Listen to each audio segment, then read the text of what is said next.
दिल्लीत आज 11वी आंतरराज्य परिषद होते आहे। उत्तराखंड आणि अरुणाचल प्रदेशमधील सरकार बरखास्तीचे प्रकरण आणि त्यानंतर न्यायालयाकडून केंद्र सरकारला बसलेला दणका, जीएसटीवरून सुरू असलेला तिढा आणि काश्मीरमधील हिंसाचार या ताज्या पार्श्वभूमीवर केंद्र आणि राज्य संबंधित केंद्रीय मंत्री तसंच सर्व राज्यांचे मुख्यमंत्री या बैठकीत उपस्थित आहेत। आंतरराज्य परिषदेची ही 11वी बैठक असून यापूर्वी 10वी बैठक यूपीएच्या सत्ता काळात डिसेंबर 2006 मध्ये झाली होती।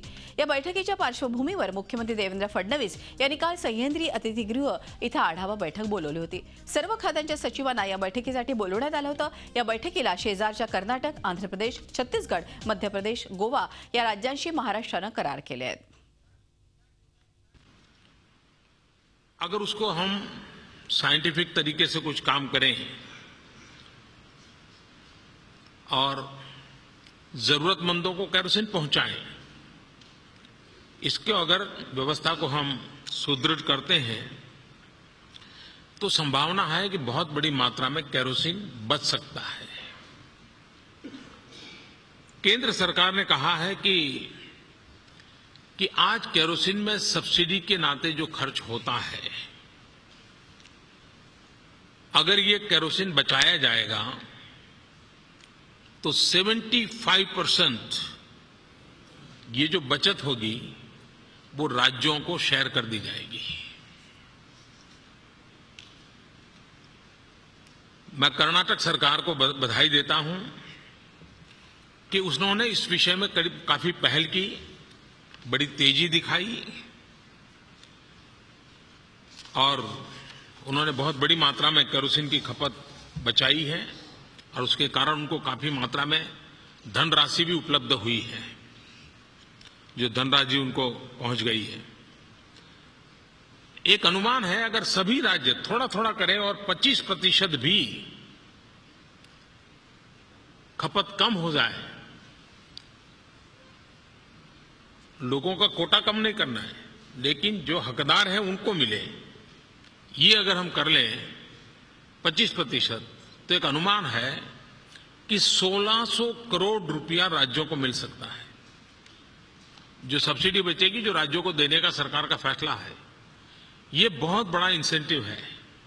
तो हम अगर हमारी व्यवस्था में सुधार लाएंगे तो इसका लाभ सीधा सीधा राज्यों को मिलेगा। Inter state council centre state relation के साथ ही उन विषयों पर भी चर्चा का मंच है जो देश की बड़ी आबादी से जुड़े हुए हैं। कैसे नीति निर्धारण के स्तर पर इन मुद्दों को सुलझाने के लिए एक राय बनाई जा सकती है, कैसे एक दूसरे से परस्पर जुड़े विषयों को सुलझाया जा सकता है। इसलिए इस बार इंटर स्टेट काउंसिल में पुंछी कमीशन की रिपोर्ट के साथ ही 3 और अहम विषयों को भी चर्चा के लिए प्रस्तुत किया गया है। उसमें एक है आधार।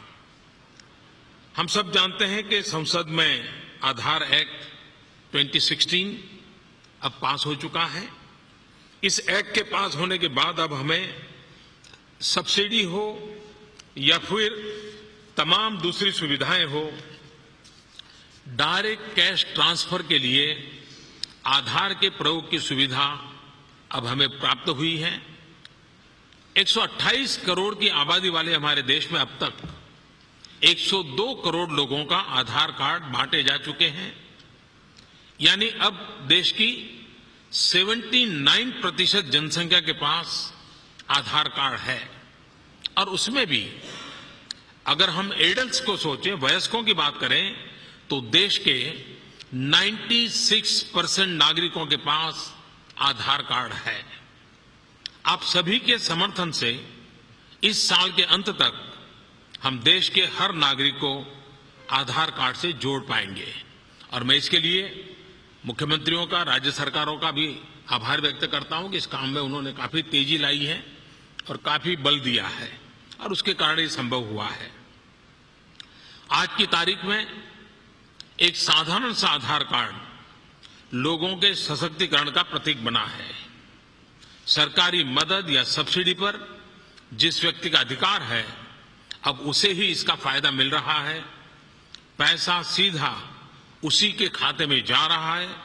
इससे पारदर्शिता तो आई ही है, हजारों करोड़ रुपयों की बचत भी हो रही है, जो रुपये विकास के काम में खर्च हो पा रहे हैं। बाबा साहब आम्बेडकर जी ने लिखा था कि भारत जैसे देश में सामाजिक सुधार का मार्ग उतना ही मुश्किल है, उतनी ही अड़चनों से भरा हुआ है जितना स्वर्ग जाने का मार्ग। जब आप सामाजिक सुधार की सोचते हैं तो आपको दोस्त कम, आलोचक ज्यादा मिलते हैं। अनकोट। आज भी बाबा साहब आम्बेडकर की लिखी ये बातें उतनी ही प्रासंगिक है।